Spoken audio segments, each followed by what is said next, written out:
Gloria a Dios, gloria a Dios. Qué bueno verles el día de hoy en esta tarde de domingo. Y hoy estoy muy emocionado porque vamos a estar compartiendo una nueva enseñanza. Vamos a estar estudiando por varias semanas acerca del libro de Colosenses. Colosenses es un libro pequeño de apenas 4 capítulos, pero habla de alguna cosa muy importante que es cómo hacer raíz del Señor en las cosas del Señor y madurar.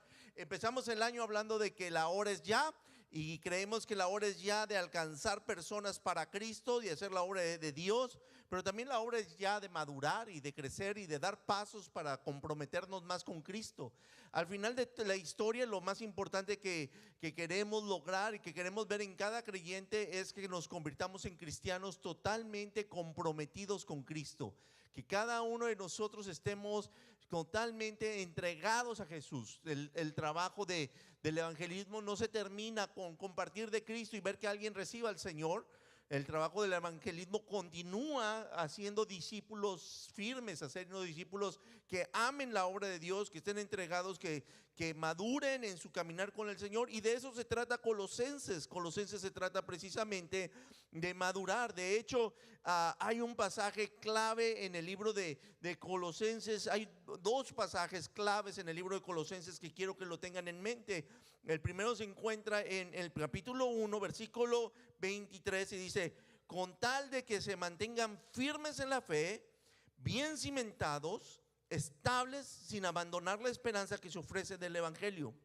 Y este pasaje nos habla precisamente de esto, de lo que el deseo de Dios para nuestras vidas, que seamos estables y que seamos cimentados. Ahora, ¿por qué escribió esto Pablo? Cuando escribió esta epístola a los colosenses, la escribió a una iglesia que se encontraba en la área de Turquía. Pablo nunca había ido a Colosas, que era el lugar donde se encontraba la iglesia. Él nunca había asistido allí. De hecho, bueno, por lo menos no nos lo dice la Biblia. Esta iglesia fue plantada por un señor que se llamaba Epafras. Pablo estuvo en Efesios, que estaba como a 1 hora de distancia de Colosas, de iglesia, y lo puede ver en el mapa, en el valle, en un valle ahí de lo que es ahora Turquía. Este era un pueblo pequeño y eso me encanta. Probablemente no era una iglesia muy grande como la de Efesios o como la de los Corintios. Era una iglesia pequeña. Pero me encanta esto porque ahí en la cárcel donde estaba Pablo, y había pasado algunos años en la cárcel, pensó en ella, se enteró de ella y tomó el tiempo para edificarla. Su preocupación era esta, y es lo que nos dice precisamente este pasaje: queremos que estén cimentados y estables sin abandonar la esperanza que se les ofrece. No significa, y esto es algo interesante, no les estaba diciendo ustedes están abandonando el evangelio, les estaban diciendo me preocupa de que abandonen la esperanza, es decir, el fruto, la riqueza, la bendición de seguir al Señor. Porque muchas veces podemos creer en el Señor, pero no disfrutar de la esperanza, no disfrutar de las riquezas de Cristo. Podemos conocer del Señor y haberle recibido en nuestro corazón, pero vivir prácticamente sin esperanza, vivir sin toda la riqueza del cielo para nuestras vidas. Y algo había pasado en los colosenses, que se habían desviado. Había habido diferentes falsas filosofías y doctrinas que se habían metido, y que esas doctrinas que se estaban entremezclando en la verdad, los estaban alejando del Señor. Alguien dice que si tú tratas de viajar de Los Ángeles a Nueva York en avión, y tan solo si 2 aviones salen al mismo tiempo con el mismo propósito, pero con que tan siquiera desde Los Ángeles se desvíen 1 o 2 grados en su ángulo, el avión va a llegar a completamente otro destino. En lugar de llegar a Nueva York, va a terminar llegando a Washington DC, en lugar de llegar al destino que tenía planeado. Y muchas veces puede pasar con nosotros, cuando nosotros estamos sufriendo con distractores, situaciones en nuestras vidas. Podemos perder el rumbo de donde Dios quiere que estemos. Podemos perder todo lo bueno que el Señor tiene para nuestras vidas, para nosotros. ¿Qué nos enseña la palabra de Dios? Nos enseña precisamente eso: arraigados. Colosenses 2:7 vuelve a reafirmarlo y dice así: arraigados y edificados en Él. A ver, diga conmigo, en Él. ¿Cómo tenemos que estar arraigados y edificados en Él? y confirmados en la fe, como se les enseñó con gratitud. Tenemos que estar arraigados en Dios. Y de hecho, de eso les quiero hablar el día de hoy. De arraigar nuestra fe en el Señor, arraigar nuestro caminar en Dios. Arraigamos nuestra fe en el Señor. Y para poder arraigar nuestra fe en el Señor, tenemos que saber quién es Él. Tenemos que saber quién es Dios, tenemos que entenderlo, tenemos que comprenderlo, tenemos que digerirlo. La semana pasada hablamos precisamente de los que caminaban en Emaús y de repente, wow, se les abrió el entendimiento y lo pudieron ver. Muchas veces nosotros sí creemos en Dios, pero no comprendemos a Dios, no lo comprendemos, no comprendemos lo que necesitamos comprender de Él. Y precisamente Corintios trata de eso, de que nosotros podamos entender a Dios. Muchas veces nosotros desafortunadamente nos desviamos de servir al Señor por varias cosas. Nos desviamos por los ajetreos de la vida. Estamos muy ocupados siempre, muchas cosas que hacer y no tenemos tiempo para ser cristianos. No tenemos tiempo para ser hijos de Dios. Estamos muy ocupados para ser empleados.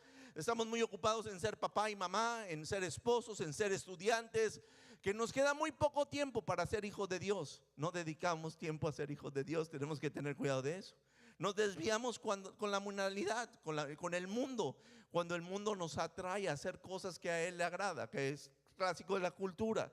Nos desviamos cuando somos seducidos por los vicios, por los deseos de este mundo, por el dinero, por la fama. Nos desviamos cuando somos orgullosos, cuando no nos dejamos enseñar, cuando no somos humildes, cuando no somos personas que buscamos al Señor. Nos desviamos cuando tenemos dudas en nuestras vidas y esas dudas se albergan y se convierten en amargura. También nosotros nos desviamos cuando no entendemos la fe bien, cuando hemos tenido una relación basada en religión y no en una relación con Dios. Cuando nuestra fe se vuelve una relación de ritos, que hemos cumplido con ciertos requisitos o hacemos ciertos cumplimientos y no mantenemos una comunicación y una relación de Dios. Entonces diferentes cosas nos desvían del Señor. Por eso tenemos que poner bien nuestro enfoque. ¿A dónde queremos llegar? Tenemos que poner nuestro enfoque, tenemos que hacer raíces. Bueno, ¿dónde podemos poner nuestro fundamento? Ya lo dijimos que es en el Señor. Y vamos a leer un pasaje que se encuentra en el primer capítulo de los Colosenses, capítulo 15. Y si tienen sus Biblias, léanlo conmigo, y si no, léanlo en la pantalla. Si leen la Biblia, saquen su lápiz y subrayen su Biblia, disfruten su Biblia. Miren, yo me traje esta, la tengo súper rayada. Así dicen que una Biblia rayada es un corazón reconstruido.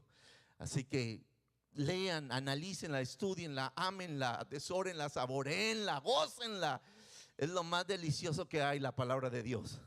Entonces, Colosenses 1:15 dice así: Él es la imagen del Dios invisible, el primogénito de toda creación, porque por medio de Él fueron creados todas las cosas en el cielo y en la tierra, visibles e invisibles, sean tronos, poderes, principios o autoridades. Todo ha sido creado por medio de Él y para Él. Él es anterior a todas las cosas, que por medio de Él forman un todo coherente. Él es la cabeza del cuerpo, que es la iglesia. Él es el principio, el primogénito de la creación, para ser en todo el primero. Porque a Dios le agradó habitar en Él con toda su plenitud, y por medio de Él reconciliar consigo todas las cosas, tanto las que están en la tierra como las que están en el cielo, haciendo la cruz. Este pasaje nos dice entonces, nos tenemos que arraigar en Dios. Y les explica, pues, ¿quién es Jesús? ¿Quién es el Jesús en el cual tienes que hacer raíces? Y nos enseña varias cosas, que todo lleva a un principio. El principio es que Jesús debe de ser todo encima de todo. Jesús debe de estar encima de todas las cosas, debe de ser lo primordial, lo primero, lo principal, lo más importante, lo más glorioso para nosotros en nuestras vidas. Así que ¿qué tenemos que hacer con este Jesús? Número 1, escriba ahí. Tenemos que referenciar a Jesús como tu Dios. Tienes que referenciar a Jesús como tu Dios.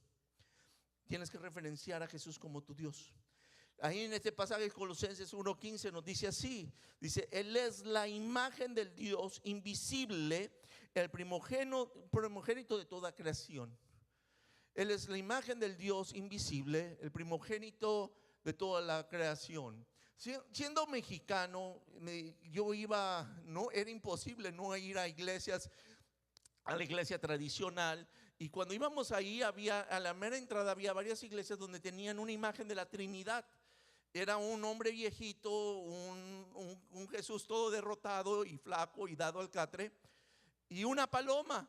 Esa era la imagen que tenía de Dios. Y cuando llegué a la iglesia, por durante muchos años, esta es la imagen que tenía. Dije, cuando yo llegue al cielo y voy a Dios, voy a ver a este viejito. Y déjenme decirles, estoy más lejos de estar equivocado que eso. En primer lugar, porque la Biblia nos dice que Dios no es materia, no tiene cuerpo, no tiene forma. Él es espíritu. Juan 4 dice que Él es espíritu. Dios no tiene cuerpo. Si tuviera cuerpo, estuviera limitado al espacio, al territorio, estuviera en cierto lugar. Pero la realidad es que Dios no tiene un cuerpo. Él es infinito y eterno. Dice la Biblia que la tierra es el estrado de sus pies. Nos dice la Biblia que Él es más grande que el universo entero. Él es eterno y principio y fin. Él no tiene límite. No podemos entender a Dios como una persona física. Y a veces nos dice que Él nos cubre con sus manos, simplemente para entender nosotros con nuestra mente finita que Él es el que nos sostiene, o nos quiere dar a entender acerca de su cuidado a nosotros. Pero Dios es un Dios invisible, más grande de todo lo que existe. Amén. Así que tenemos que aprender eso. Dice, Él es la imagen del Dios invisible. Él es la imagen del Dios invisible. Dios, durante toda la historia del Antiguo Testamento, tenemos a un Dios sin figura, sin forma. Por eso Él dijo que no deberíamos hacer imágenes de Él, para no crearnos una idea falsa de Él. Eso fue lo que hizo en el Antiguo Testamento. No se hagan una imagen falsa de mí. Y entonces lo que vemos ahora es a un Dios invisible que no lo podríamos entender ni comprender. Pero Dios se hizo comprensible en Jesucristo. La Biblia nos dice en el libro de Hebreos 1:3, dice, el Hijo es el resplandor de la gloria de Dios, la fiel imagen de lo que Él es y que sostiene todas las cosas con su poderosa palabra. Miren, en el Antiguo Testamento no entendíamos a Dios. De hecho, muchos de nosotros cuando le empezamos a leer Génesis, nos sentimos interesados al principio, pero después pasando Noé nos empezamos a aburrir. Y ya cuando llega el Éxodo o Levítico, cerramos la Biblia para nunca más abrirla. Muchos he escuchado que hacen eso, porque no entendemos a Dios cuando empezamos por el Génesis. La recomendación es que empecemos a leer por los evangelios. ¿Por qué leemos por los evangelios? Porque en los evangelios encontramos a Jesús. ¿Sabe cuántos han tomado fotos con una cámara Polaroid? Algunos de ustedes, yo cuando era niño, eso era alta tecnología. Un tío tenía la foto Polaroid y entonces tomaba la foto y entonces salía la fotografía y salía en blanco. Y qué desilusión. Yo veía de niño la foto y qué desilusión, porque no, y ahora la foto nada. Y aquí entonces uno tenía que pasar como 5 minutos así. ¿Quién se acuerda? ¿Alguien se acuerda de eso, verdad? Eso era y así uno, así toda la fiesta con la así es. El Antiguo Testamento era así. Nos hablaba de Dios y no lo entendemos, no lo comprendemos. ¿Cómo es Dios? No lo entiendo. Es enojado, es iracundo, es misericordioso, es un Dios de guerra, es un Dios de autoridad, es un Dios. ¿Cómo es Dios? No lo entendemos en el Antiguo Testamento. Pero viene Jesús y se nos revela la foto y ahora podemos entender quién es Dios. Al ver a Jesús, vemos al Padre, su carácter. Cada parte de Jesús es el reflejo del Padre que podemos ver. En Jesús entendemos que Dios es todopoderoso, que es el Dios que camina en la tormenta, que las detiene con una simple voz calmada y apacible. Es el Dios que tiene el poder para sanar toda enfermedad. Entendemos que Dios es todopoderoso porque hemos visto a Jesús hacer milagros. Es la imagen del Dios invisible. Él es también un Dios exaltado. Es un Dios que al mismo tiempo tiene misericordia de aquellos que están en necesidad. Lo encontramos con una mujer pecadora y vino a ella y habló con ella y tuvo misericordia. Pero también entendemos que Dios todo lo sabe, porque él pudo saber acerca de la vida de ella sin que nadie le dijera nada. Sabemos que es un Dios que todo lo conoce, todo lo puede. Sabemos que es un Dios que es exaltado en pureza y nada lo puede contaminar. Lo vemos tocando leprosos y él seguía siendo tan puro y limpio como si nunca hubiera hecho nada, hubiera tocado a nadie. Y Jesús mismo nos muestra que es puro y santo cuando peleó contra Satanás y en la tentación, y él realmente venció sobre la tentación, y podemos saber de él.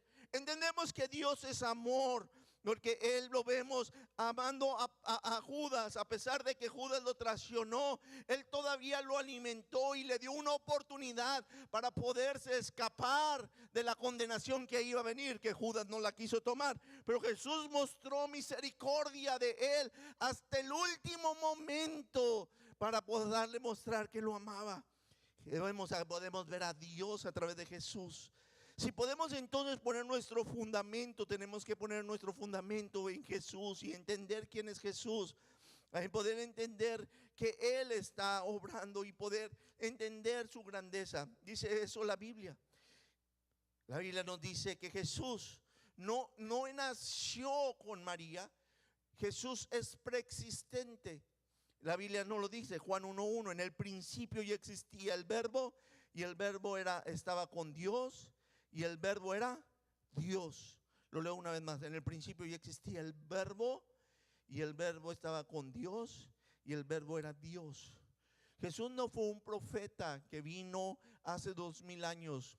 Jesús no fue alguien que nació hace 2000 años. Jesús, como lo conocemos con el nombre de Jesús.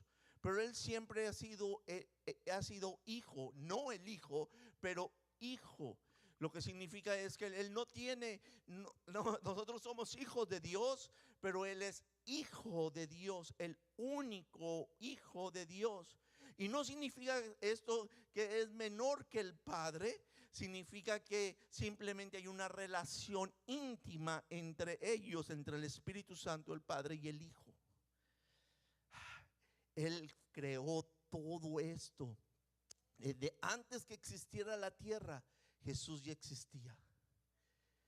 Antes que existiera la tierra, antes de que existiera el universo, antes de que existiera todo lo que hay, antes de que existiera el hombre, antes de que existiera Satanás, Jesús ya existía. Él es la base de todo lo que existe, y todo lo creó por Él y para Él. Todo lo que hay tiene un propósito. Y porque Él es un ser tan grande y tan poderoso y capaz de hacer cosas tan maravillosas en la vida, deberíamos de guardarle reverencia a Él, suprema reverencia. Deberíamos de reconocerlo y tenerle temor santo de Dios. No le estoy diciendo miedo a que me haga algo, sino el respeto de decir: Señor, mi vida entera te tiene que servir y tienes que ser el fundamento y la base de mi vida. No solamente una parte de mi vida, no algo que hago unos entre semana, pero debes de ser la base completa de mi vida. Entonces, número uno, tengo que reconocer a Dios, tengo que reverenciar a Dios como mi Dios. Número dos, tienes que reconocer a Jesús como tu creador. Él te creó, amén. Tú fuiste creado por Él. Él te planeó, Él pensó en ti desde antes de que tus padres pensaran en ti. Cuando murió en la cruz, Él te vio y se gozó al morir, sabiendo que un día tú lo ibas a alabar. Él valió la pena el sufrimiento por ti, valió la pena haber sufrido los clavos por amor a ti. Así que fíjense una cosa, Él debemos reconocerlo como mi creador. Acabamos de escuchar acerca del programa de la NASA, que acaba de surgir, y la NASA gasta millones y millones de dólares para para ver quién es el creador del universo, para buscar teorías, cómo surgió todo esto que nos rodea, de dónde viene la luna, las estrellas. El presupuesto de la NASA es de 65,000 millones de dólares al año para sus estudios sobre el universo y para comprender el inicio del universo. Y algo muy interesante que la Biblia nos dice es esto, dice Colosenses 1:16, porque por medio de Él fueron creadas todas las cosas en el cielo y en la tierra, sus autoridades, todo ha sido creado por medio de Él y para Él. Dice, por medio de Él fueron creadas todas las cosas. Dios creó todo lo que existe, todo lo que hay. Todo objeto tiene un diseñador, creemos nosotros, nada existe de la nada. De hecho, el hombre no es creativo, Satanás no es creativo, el único creativo es Dios. Nosotros no somos muy creativos que digamos, Él es el que crea todo, nosotros solamente copiamos lo que Dios ya inventó. Copiamos de lo que Dios hace, eso es todo, es lo que buscamos hacer. Pero Él es el creador de todo lo que existe y todo lo que hay. Recientemente en la NASA salió esta nave espacial de Artemisa 2. Le dieron la vuelta a la luna y la forma en que nos ponen las fotos pareciera que fuera una gran nave que está al lado de la gran pelota de la luna, alrededor de la luna, dije planeta, no, del lado de la luna, del satélite. Sin embargo, era apenas una cosita de nada la navecita a comparación de la luna y de la tierra. Era un pedacito ahí, una pequeña cosa en comparación. La luna es enorme. Y al ver todo eso, hay un astronauta que se llama Victor Glover. Y en la semana pasada, precisamente en el domingo de Pascua, no sé cuánto habrán escuchado su mensaje. Le dijeron, queremos que nos den un mensaje de Pascua allí desde el planeta. Y esta gente es gente que ha estudiado doctorados y ha estudiado tanta cosa, ingenieros, y bueno, tienen que prepararse por tiempo para poder llegar ahí. Y su reflexión fue lo que está ahí. Cuando yo leo la Biblia, este astronauta desde el espacio dijo esto. Cuando yo leo la Biblia y miro a todo lo maravilloso de las cosas que se nos han sido dadas.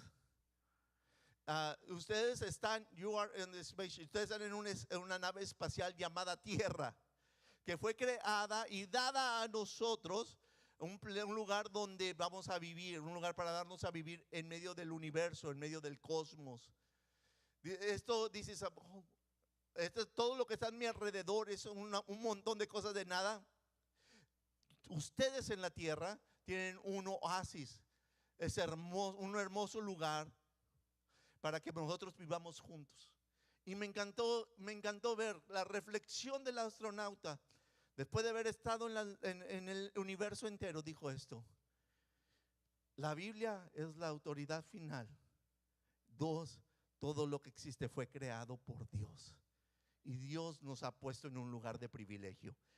Fuimos creados por Dios y todo lo que hay ha sido creado por Dios. Y tenemos un privilegio enorme de vivir aquí en la tierra. ¿Cuántos dan gracias a Dios por el Señor que nos da ese privilegio?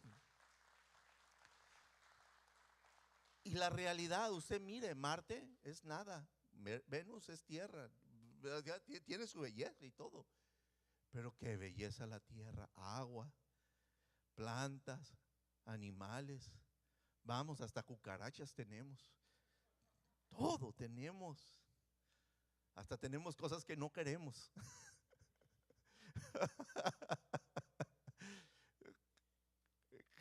En la luna ni eso. Ni cucarachitas para comer ahí en la luna. Colosenses 16, una vez más dice, porque por medio de Él fueron creadas todas las cosas en el cielo y en la tierra. Yo creo todo lo hizo Él, todo lo hizo hermoso, todo lo hizo precioso, y Dios nos lo puso aquí para nosotros poder conocerlo a Él. Nos puso en un lugar de privilegio para tomar un lugar para nosotros conocer. Él creó la tierra, pero mucho más importante, te creó a ti. Algo que creó la tierra y creó al ser humano, dice, y los seres, la creación, todo lo invisible y lo visible, sean tronos, poderes y principados o autoridad, fue creado por Él. Tanto lo invisible como son ángeles y demonios, fueron creados por Dios. Satanás no se creó solo, no es Dios, es un ser creado por Dios y no fue creado como Satanás. Él se convirtió en Satanás por orgullo. Déjeme aclarar eso. Pero lo invisible, pero también lo visible. Tú fuiste creado por Dios. Fuiste creado. Dios no hace cosas malas. Fuiste creado perfecto. Fuiste creado hermoso. Fuiste creado especial. Hay planes de Dios para tu vida.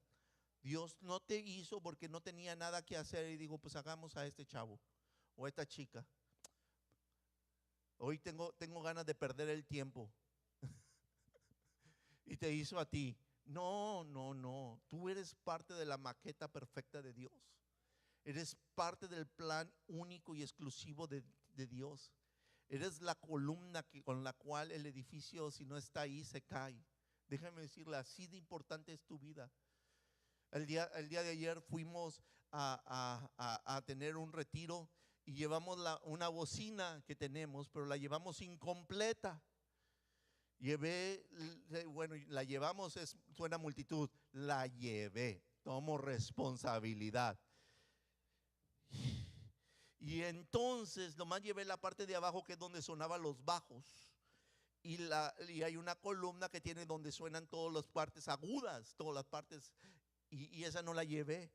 Y entonces Raquel estaba tocando el piano y nomás escuchaban ton, ton, ton, ton, ton. Me cuenta como que Joel estaba tocando y luego me dieron el micrófono a mí y me escuchaba: queridos hermanos, ¿cómo están? Vamos a hablarle de la palabra de Dios. Así me escuchaba. Men, qué horrible se escuchó eso.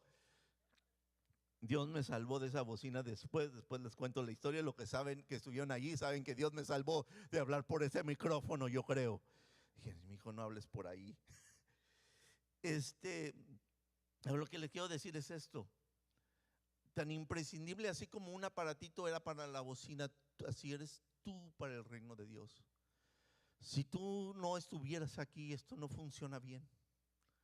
Si tú no estuvieras sobre la tierra, este universo, esta iglesia, tu familia no existiera. ¿Sabe? Dios tiene un plan maravilloso y te puedes llegar a sorprender.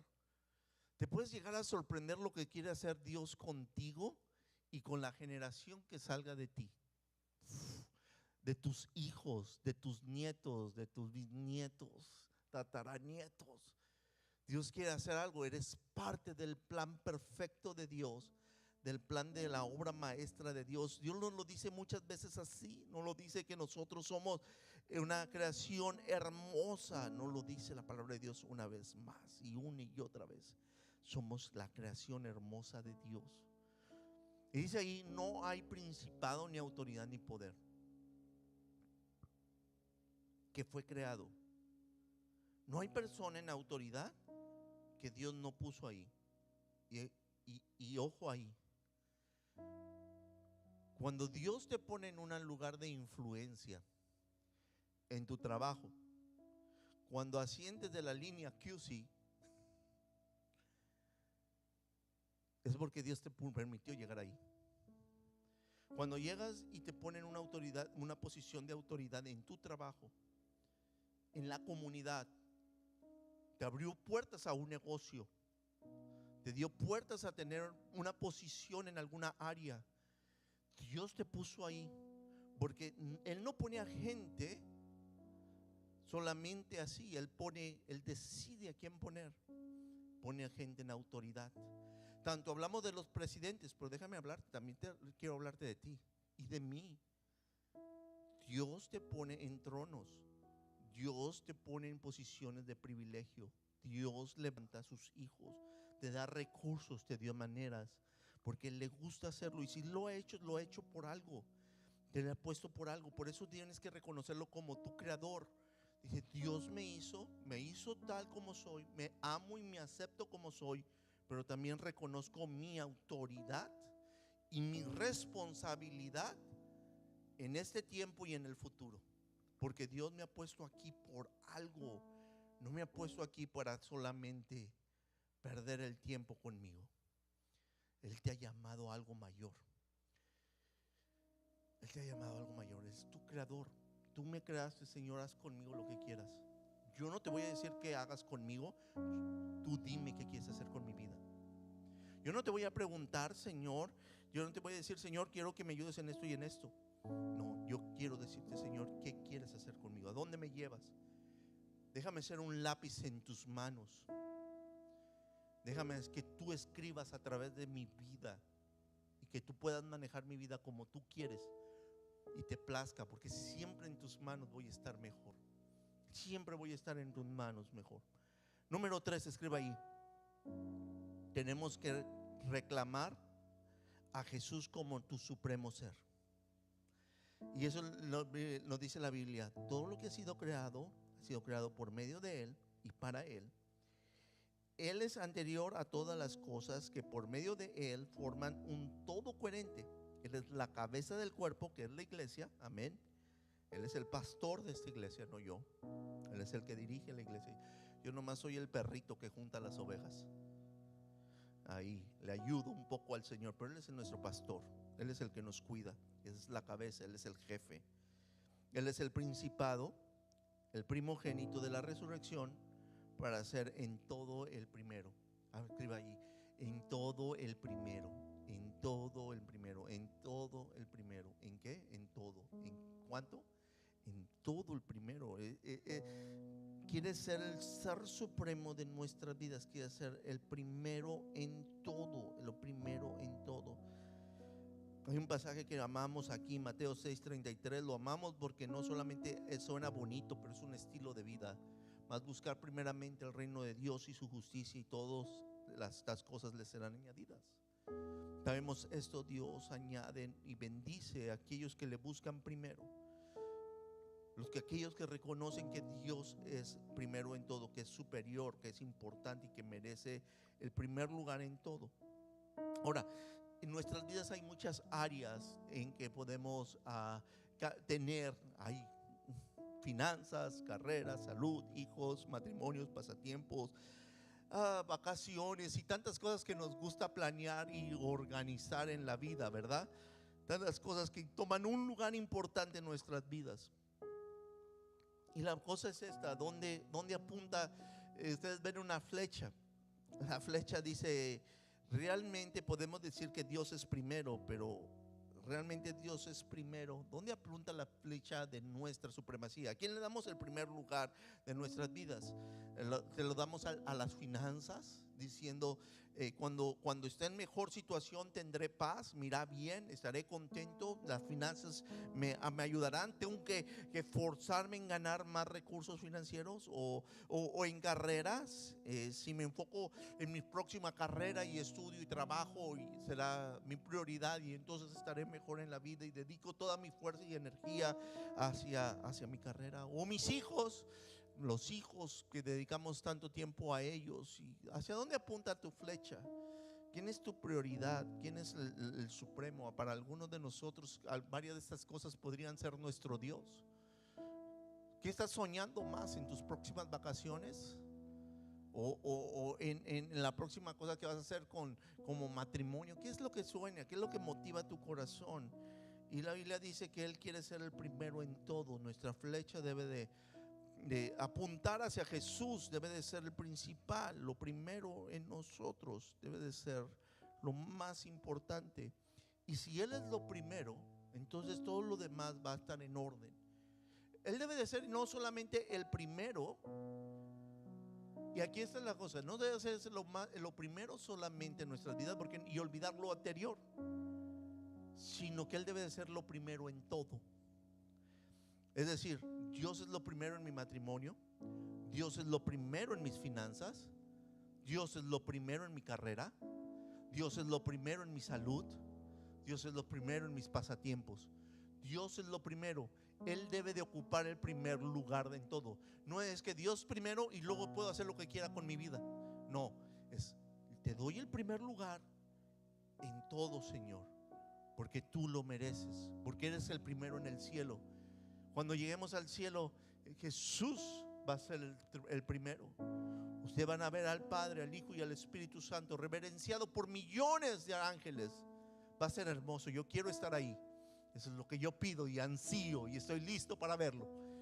Un día voy a estar en el cielo y lo primero que voy a ver es llegar al centro, a ver a Jesús, donde ángeles y seres angelicales que ni entiendo ni comprendo, mucho más allá de lo que los romanos nos pintaron, impresionantes y hermosos, exuberantes, hincados, adorando a Jesucristo, porque Jesús en el cielo es supremo y Él debe de ser supremo para nosotros aquí también en la tierra.